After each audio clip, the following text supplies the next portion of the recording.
Hello and welcome to Amare Divina, a space of spiritual sovereignty, freedom, love, reclamation.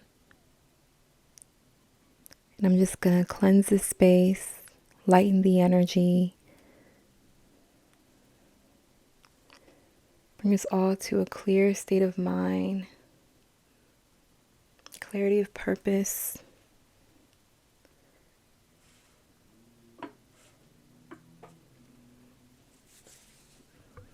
All right, thank you for joining me. This is the first video for Amare Divina's messages.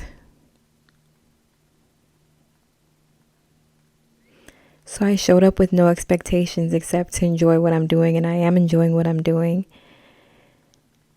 And I think we're just going to get into the cards here.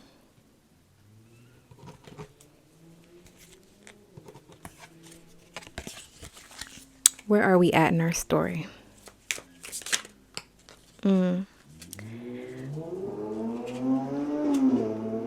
Excuse the background noise. Oh, but that might be part of the message. We're at a major turning point where we're alchemizing that which we've discovered about ourselves and the world around us and the embodiment we have to play within it. There is an exchange going on, and it's being received through the crown chakra, transmuted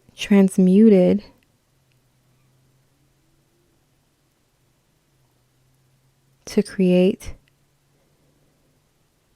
an understanding. Transmuted. That's a strange word. Not a strange word. Strange word in that case. Through our hearts. Personal filters. And some of our filters are gauged towards certain perspectives, certain attributes, ways of thinking, perspectives, ways that we approach life and others that we've gained over time, possibly as safety mechanisms. And they can tamper with the messages that we receive. They can make them incoherent, make the energy field incoherent, because something that's meant to be an asset can be deemed scary. I don't know why the word scary came through. Nervousness.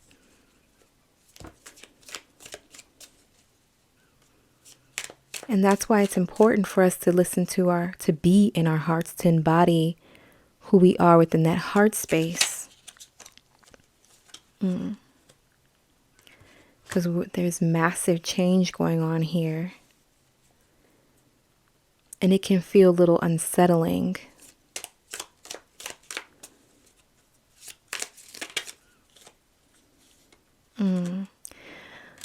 But it's for our freedom. It's for our freedom. And it requires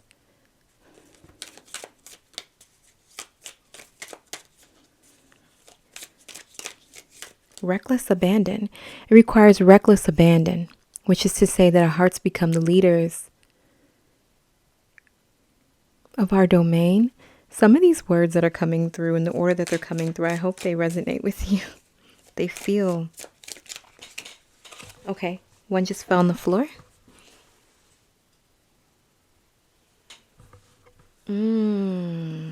Okay, I think I know what's going on here.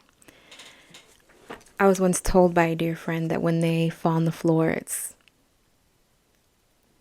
spirit trying to get your attention, or whomever you work with. This you're working with spirit. The magician reversed.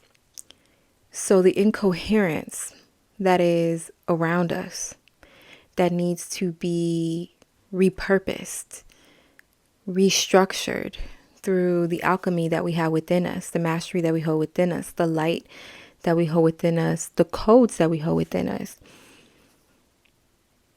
When it brings us back into our mastery. The Magician reversed under the Devil card is telling me that the perspectives, the ones that are making the messages incoherent, that are filtering through fear and so on, it's disempowering us. But we're at a point where that which is disempowering to us needs to be removed for us to move forward on our mission, what we're here to do.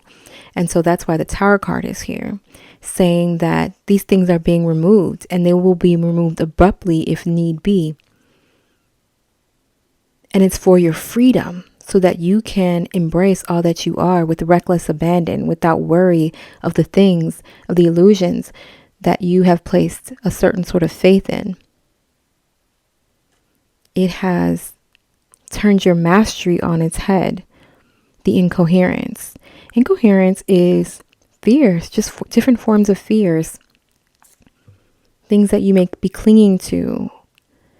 Addictions, but this is addictions of all kinds of forms. Things that you may not have even thought you were addicted to, because it just seems so natural. Everyone makes it seem so natural.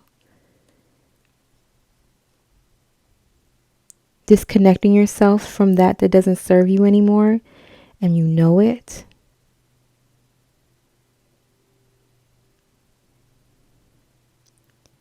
Reconnecting you with all that's around you. I'm going to pull a few more.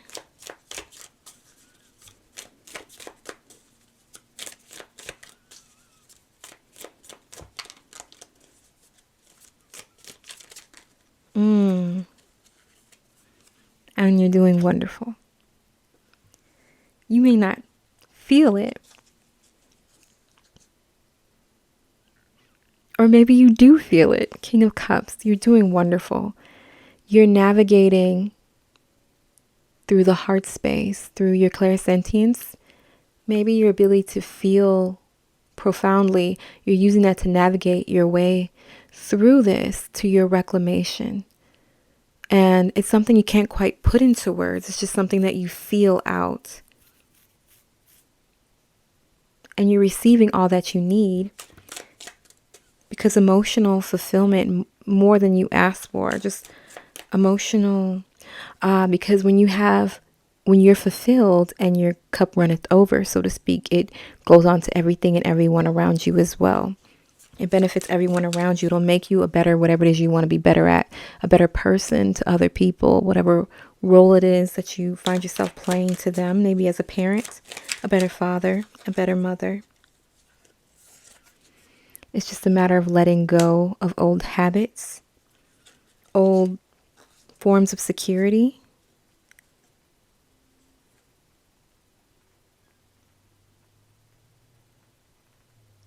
And not making it a fight, not making the letting go a fight, letting go with ease.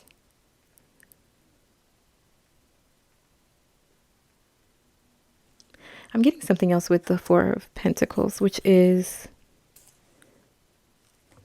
maybe I need a card to clarify it. Something about, okay, this is about crying over spilled milk.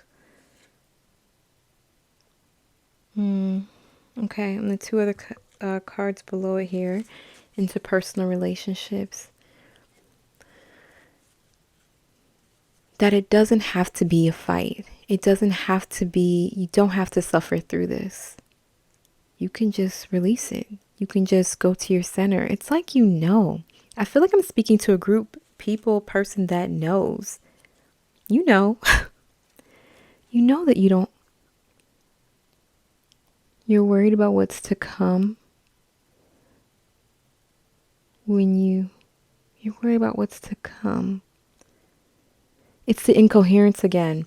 There's you know how you hear about the pile of gold at the end of the rainbow? It's like you're on this path to the end of this rainbow. Rainbows representing miracles.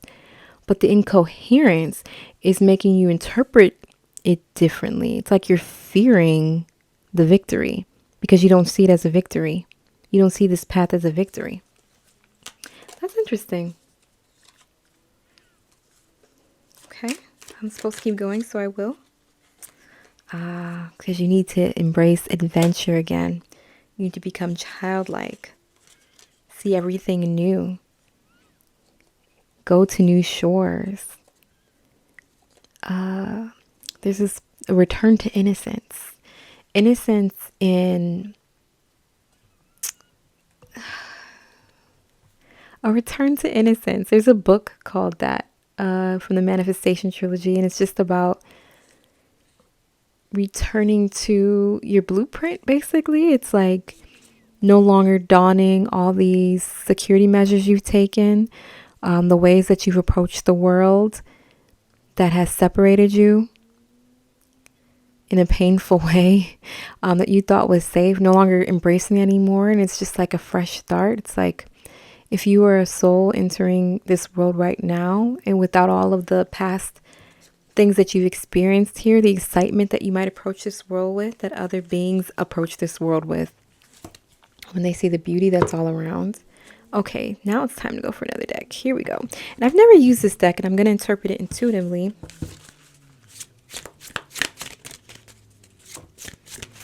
Ooh, okay. Oceans. There's a lot of water coming through this reading. And behind it, it's lake. I guess that's just the order of the cards, but that's still a lot of water. Is there a lot of water in this deck? Is it? Oh, you know, it's an elemental deck. But still, there's a lot of water coming through here. And I see this childlike figure, similar to this childlike figure, on the earth, and the earth within an ocean. It's a cleansing taking place. Cleansing away to reveal what's underneath the smog. Which is the innocence. The innocence is beneath the smog because everything else is just added on. So it's not about gaining things when we're trying to find that core. It's about releasing things.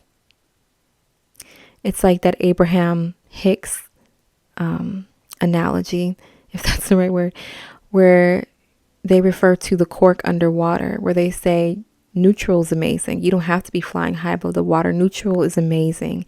And neutral is just letting it go and letting it float to the surface, because that's the natural state of being. So it's about you just letting things go and letting your freak flag fly. I don't know if that's what it meant to come through, but because there's oceans, there's a lot in the ocean that's still unexplored. These depths that no one has seen. And there's so much more for you to see, to experience, and to know.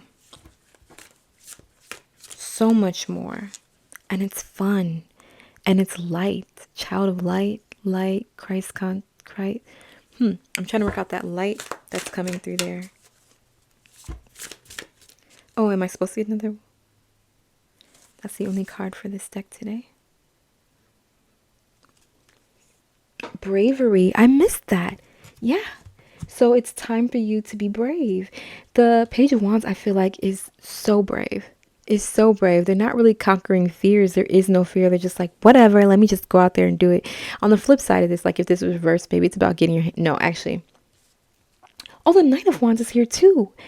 It's that reckless abandon, just going for it, just going out there and experiencing the world anew. All right, let's get this other one.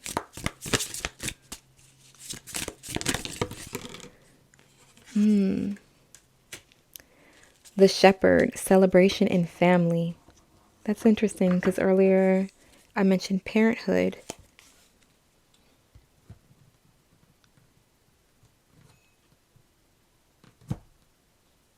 The shepherd, a leader of a family. Celebration and family. And you have the Ten of Cups. When the triangle's down like this with the line, is that earth? I think that's the earth element. I could be wrong. And I can't look right now.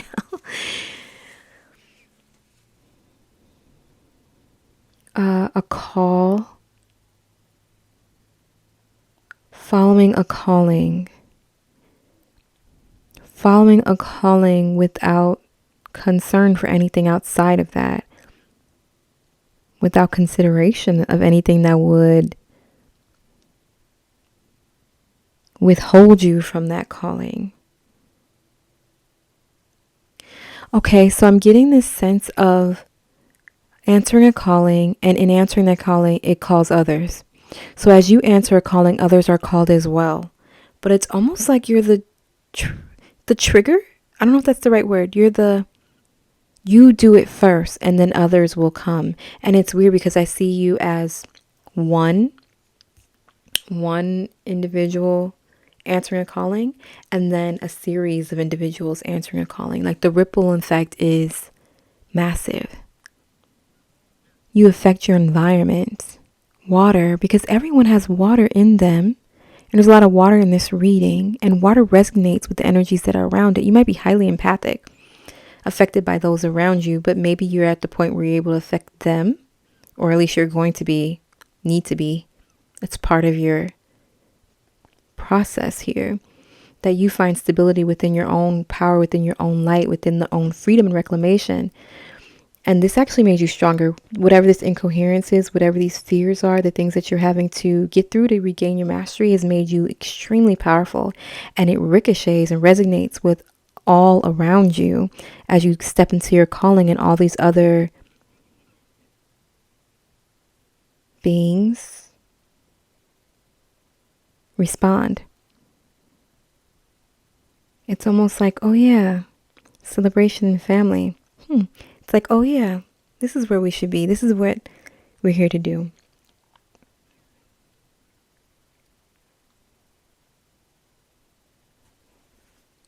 Well, in gratitude, I thank you for joining me here with this message. I hope that it helps someone and everyone that was here in some way or some respect. Until next time, in love. Bye-bye.